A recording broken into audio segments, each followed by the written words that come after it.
O, diba? Mabilis lang. So, mga 3 minutes.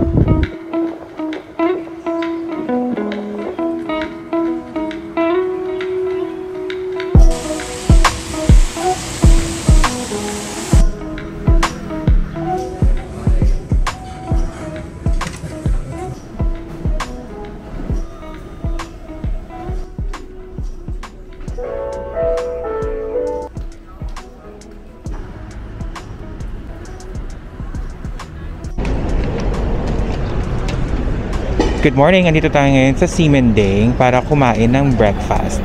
So, andito din kami kagabi ni Trina. Kaya lang, masyadong madami ng tao at super sakit na legs namin dahil ang dami namin nilakad yesterday. So, today, kakain tayo ng almusal dito. So, let's go!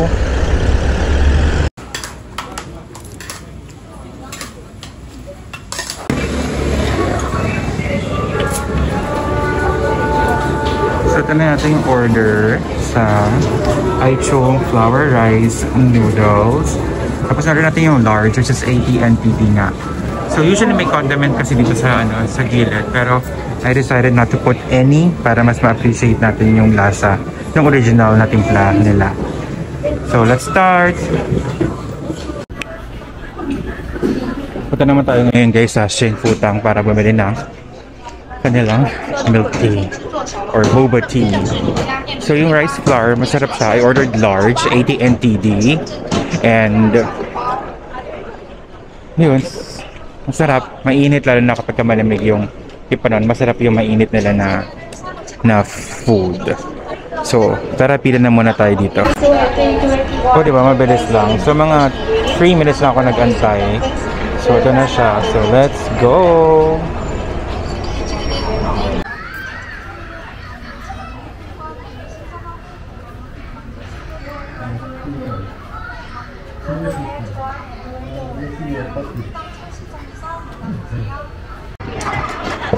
So tapos natin i-bring yung Shin Futang guys. So very important na haluin na maigi para hindi super tamis yung ilalim. Kasi yung tamis na mostly nasa ilalim nandun sa pearl, nasa boba. So haluin din mabuti. Pero ngayon guys, explore natin yung Ximending kasi medyo lively naman yung area kahit umaga, no? So tingnan natin kung ano pang meron dito pwedeng itry na food. Let's go! Ayun guys, so andito tayo ngayon sa Ximen Station. Tapos para pumunta sa Tamsui, we need to take the green line at bumaba sa Zhongshan Station and then mag-transfer to the red line kasi red line si Tamsui. Yun lang.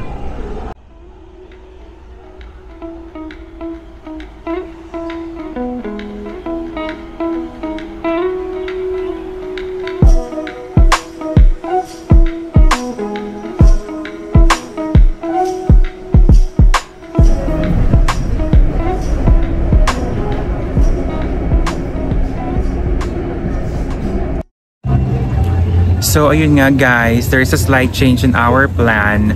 So initially we wanted to go to Wuji Tianyuan Temple. So dito sa Tamsui kasi magbabus ka and you have to take bus 875 to get to the temple. Kaya lang I waited for 1 hour and 30 minutes and ang hirap kasi kumuha ng bus papunta doon. Ang hirap kasi punuan. So, I decided na tomorrow na lang natin siya gawin ng early in the morning and today explore na lang natin yung Tamsui para naman di masayang yung time natin muna sa pag-aantay ng bus. So, I think it's better na agahan na lang natin tomorrow. I already have this schedule. So, they start, yung bus 875 starts at 5:30 in the morning. So, every 30 minutes sila dumarating. So, tomorrow agahan na lang natin. Siguro mga 7 or mga 8 agahan na lang natin papunta sa Wuji Tianyuan Temple. So, ayun. Explore na lang natin itong Tamsui. So guys, paglabas pala, nakikita nyo na kung gaano ka-lively itong lugar na ito. Itong riverside ng Tamsui. Nga pala guys, narinig ko kanina sa train station na ang pronunciation ng lugar na ito is Tamsui, not Tamsui. Pero kung alam nyo pa rin yung tama, baka mali lang kasi ako ng dinig, please comment na lang sa comment section below. Pero as you can see guys, sabi ko nga kanina, lively itong lugar na ito. And you will see mga seniors, nandito sila, nag-chill lang o nagre-relax lang. And may mga families din na nagpe-picnic. So I guess itong place ito is a perfect spot to just have a relaxing day. Pwede rin kayo mag-people watch dito. Or kasi nga malamig ngayon, pwede kayong i-enjoy nyo lang yung weather or enjoy nyo lang yung breeze, diba? So, dito rin guys, you can also, kanina may nakita ko na bike rental. So, pwede rin kayo mag-bike para mas ma-explore nyo pa yung Tom's Way. At mas marami pa kayong mapuntahan compared kung maglalakad lang kayo. So may mga tao din dito na may mga dala silang kanilang mga bike mismo. So may mga U-bike din ako nakita, pero may mga nagbabike din na dala nila yung personal bikes nila, just like this guys. Ayan. So kita mo din yung kabilang side. I think ito yung Bali na place dito sa Taipei. Kasi tatawid ka lang from Tom's Way, magbabangka ka lang, tapos bababa ka dun sa Bali. Pero hindi tayo pupunta ngayon sa Bali guys kasi hindi siya part ng ating itinerary for today. Pero, ayun nga guys, maraming kayong pwedeng gawin dito. Gusto niyo mag-sightseeing? Okay lang. So, look at this view guys. Diba? Ang ganda, nakaka-relax. Ayan. So, syempre, ayan o. Diba? Ang ganda. So, kabilang side, may mga buildings or I think mga apartment buildings sa mga yan guys, di ba? Pero hindi siya kasing taas sa mga buildings compared doon sa city center mismo. Like sa Taipei main station area or sa Ximending area. So, dito chill lang. Yun, gusto niyo lang mag-relax at maglakad-lakad, pwede.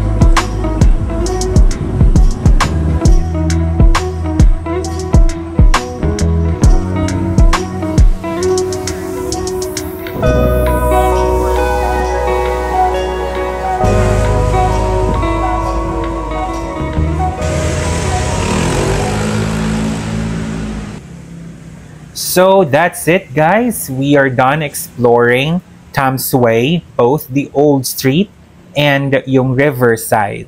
So sa old street, I would say it's a vibrant mix of traditional shops and more modern establishments. You can find everything from souvenirs to local handicrafts and to even mga street food. Meron din dito. So perfect place talaga itong Tom's Way to relax, to people watch, to enjoy nature, and also to enjoy food.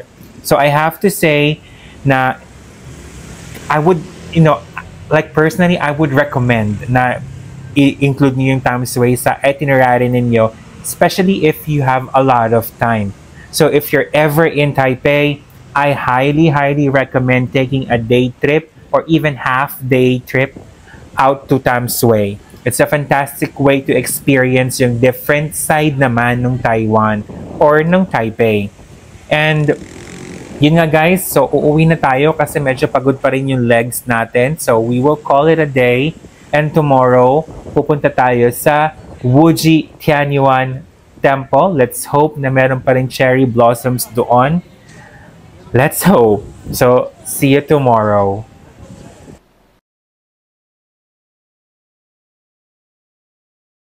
And finally, we are here at Wuji Tianyuan Temple. So nag-bus lang tayo from Tamsui. We took bus 875 and then nag-stop. May bus stop naman specifically dito eh. So makinig lang kayo at saka tingnan nyo yung digital signage doon sa loob mismo ng bus para malaman nyo kung stop nyo na. Kasi kapag lumagpas kayo, kasi nung last na punta rin namin ito, 2 years ago, lumagpas kami, nahirapan kami humanap ng ride pabalik. So, we had to book an Uber ride papunta pa dito sa Wuji Tianyuan Temple. So ngayon, ang intention natin is i-check kung may cherry blossoms pa. Hopefully meron kasi maulan. Pero sana meron. Tara, let's go! Guys, lakarin na natin pumunta sa Wuji Tianyuan Temple. So medyo paakyat lang siya na very, very light. Parang maling sa apps. So parang wala nga na nga ngayon kasi nga umuulan. Or late na rin talaga. Paanong late? Wala na dito. Plum yun over there. Oo. Mga plum blossoms. Doon na lang natin silang tea. Huh?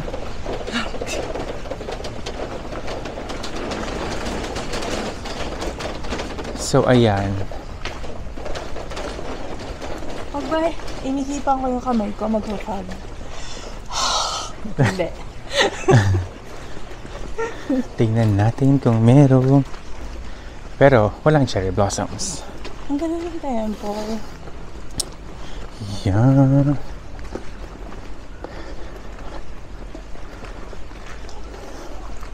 Hingan. Ay, dapat ito yung mga cherry blossoms. Yata. Ba't wala? Ay, meron doon. Pa-bloom pa lang. Okay. Pa-bloom pa lang sila. Hingan. Para sa inyo. Ay, kaya ko to. Hindi ako susubok. My gosh. Exercise din kasi. Ay. Don't tell me pang 3 araw ulit yung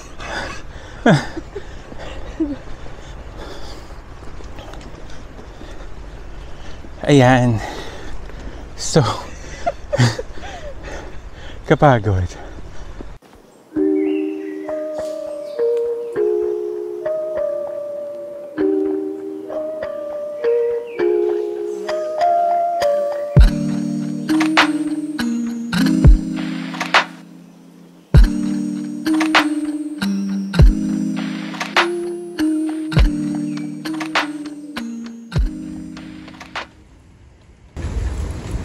So sadly guys, walang cherry blossoms. I think yung timing hindi rin talaga yung tamang timing pumunta dito to appreciate yung mga cherry blossoms, and umuulan. So ayun, I'm not sure if may factor yon. But anyway, the view is still beautiful. Itong temple ay maganda pa din. Tapos yung natapan ng clouds, yung bundok niya sa background. Pero maganda yung nung first time namin pumunta dito, kita yung bundok kasi medyo tapos na yung yung winter. Mga April kami pumunta. So clear yung skies nung time na yon. Pero maganda pa rin naman. It gives you a different feel or vibe. So guys, dahil walang cherry blossoms at maulan, tayo ay pupunta na sa Taipei 101 para pupunta tayo sa Ichiran. Pero dadaan muna tayo ng Taipei 101 saglit. So andito na kami ngayon sa bus stop papuntang Tamsui. Hello! So diba nga kanina guys, nagpunta tayo sa Tamsui para pumunta sa Wuji Tianyuan Temple. Kaya lang, it was raining, kaya hindi namin masyadong na-explore yung place. So, ang ginawa namin, we decided na pumunta na lang dito sa Taipei 101. Diba, doon sa previous video, I mentioned na iba din yung ganda na in-offer niya during the day at iba din yung ganda pagkagabi. So, pakita ko sa inyo guys, yung Taipei 101 during the day. Maganda rin pumunta dito na medyo mas maaga para konti yung tao na nagpipicture. So, medyo mas konti yung tao sa background ninyo kasi medyo mahirap talaga humanap ng spot na na clear sa ibang tao kapag medyo tanghali na kayo pumunta. So agahan ninyo guys kung gusto niyo na medyo mas maganda yung ninyo, yung pictures ninyo. So ayun, ito na yung Taipei 101 during the day. Pakita ko sa inyo guys. So pwede kayo umakyat sa observatory deck, you can book this sa Klook. Pero kung nakaakita kayo several times, pwede nyo i-appreciate siya dito sa baba.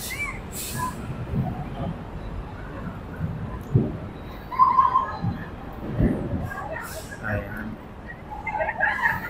So may mga tao na nag-picture pero konti pa rin compared kapag late na kayo nagpunta. Diba? Ang ganda ng Taipei 101.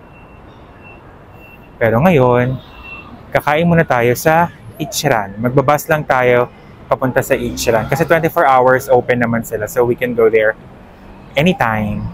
Sana lang hindi ganun kadami yung tao ngayon. Let's go! Ayun na si Ma'am Motrina. Oh. Solve na siya sa mga pictures na nakuha niya. Kaya nakaupo na siya dyan. Ayan. Let's go na sa Ichiran. Why would we be there? Ayun. Open siya. Yeah.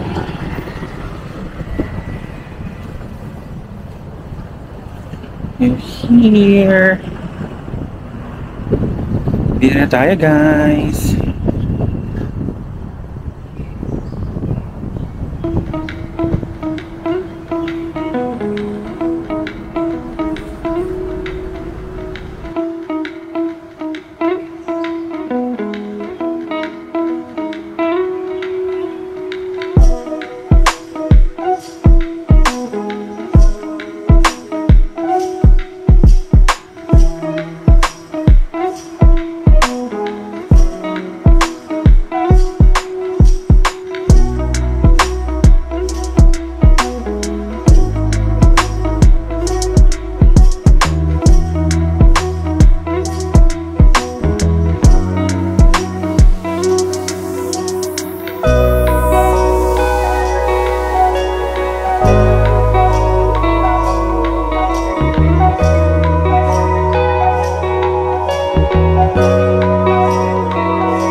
So ayun na nga, tapos na kami ni Trinang kumain sa Ichiran dito sa may malapit sa Breeze na mall.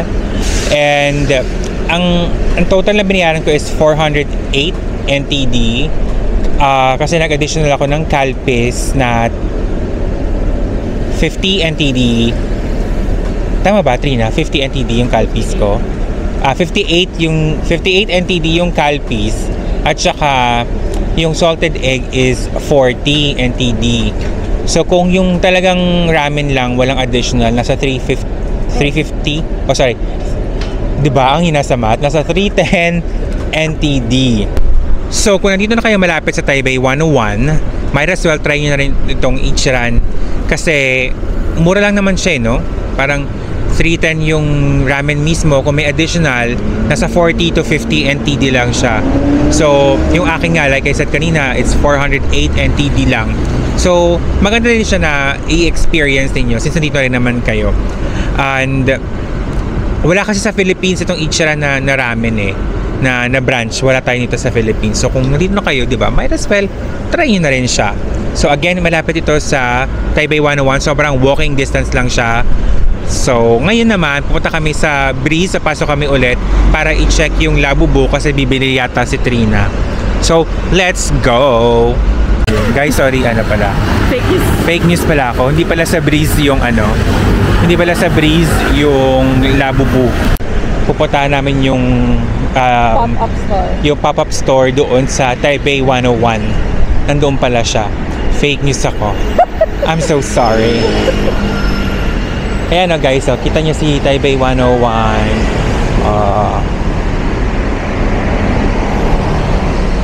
Diba?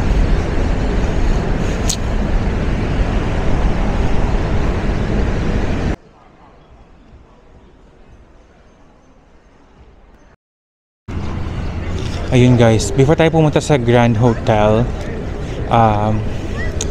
galing sa Taipei 101, punta muna tayo sa Taipei Expo Park. So, nung first time namin na nagpunta dito, wala masyadong ganap. Pero ngayon, may mga ano na, may mga kiosk na or may mga food stalls na. Pakita ko sa inyo guys. Ayan. So, ito yung may mga food stalls na rin dito sa Taipei Expo Park. So, ayan. So, dito rin guys, merong shuttle papunta sa Grand Hotel. Tuturo ko sa inyo later. Pero for now, i-explore lang muna natin itong Expo Park.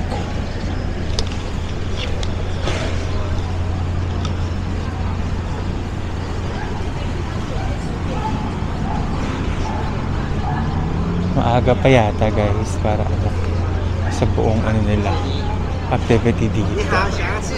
Pero ito may mga tindahan na open dito. So may mga food.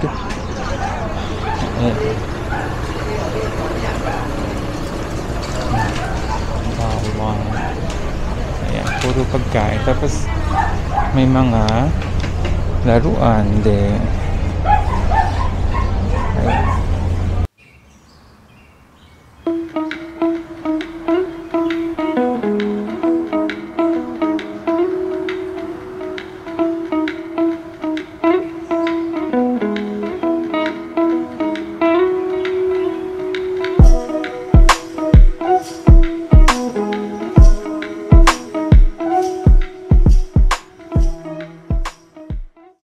So ayun guys, tapos na tayo maglibot-libot dito sa Taipei Expo Park.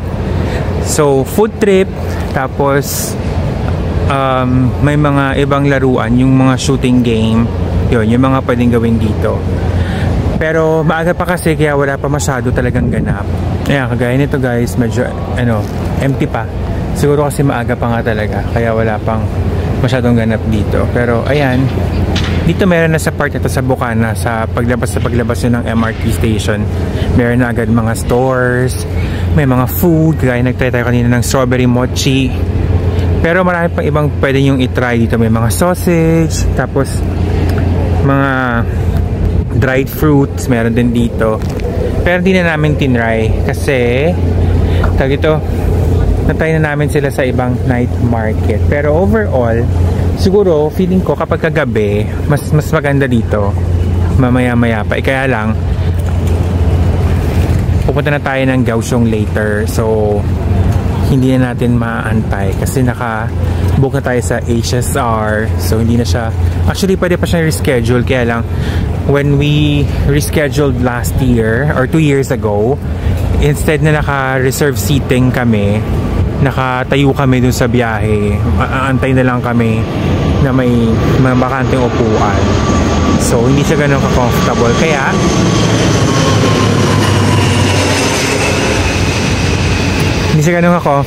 kaya ngayon hindi namin i-reschedule yung nabook na namin na sa HSR. Ayun, that's it for our Taipei Expo Park experience. Again, kung marami kayong time pa, pwede nyo itong daanan kasi pwede rin kayo dito sumakay papunta sa Grand Hotel. So dito, ayun guys, so ito yung bus stop. So katabi lang pala talaga siya, tatawid ka lang pala talaga. So kaya lang walang tawiran dyan, so medyo iikutin mo pa. Pero alis yung bus ito siya. Dumadating yung bus every 20 minutes. Every 20 minutes dumarating yung bus. Ano yung latest? The latest is 11:05. 11:05. Nice. So guys, pag nakita nyo ito yung landmark ninyo. Pag nakita nyo yan, konting kembot or konting lakad na lang. Ito yung bus stop papunta sa Grand Hotel. So free, di ba? Yeah, free. Ayan. So gusto mo punta? Oh yeah, 5 minutes na lang. O sige, punta tayo. Wala sa plano. Pero let's go. Yeah, we can spend 1 hour lang doon, no? Tapos every 20 minutes naman nga may bus na. So sakto na lang natin yung ikot-ikot na. Yes. Ikot-ikot lang. Dancerist. Dancerist ang friend ko. So yun guys, ito yung stop papunta sa Grand Hotel. Meron silang free shuttle bus. Tapos ang earliest na free shuttle bus na meron ay 8:40 a.m. Oh, sorry. It's 6:40 a.m. So, yun yung earliest. Finally, andito na tayo sa The Grand Hotel in Taipei. Again, we took the free shuttle from Taipei Expo Park. And guys, sa labas pa lang, you will see how beautiful this is. Pero wait until we step in.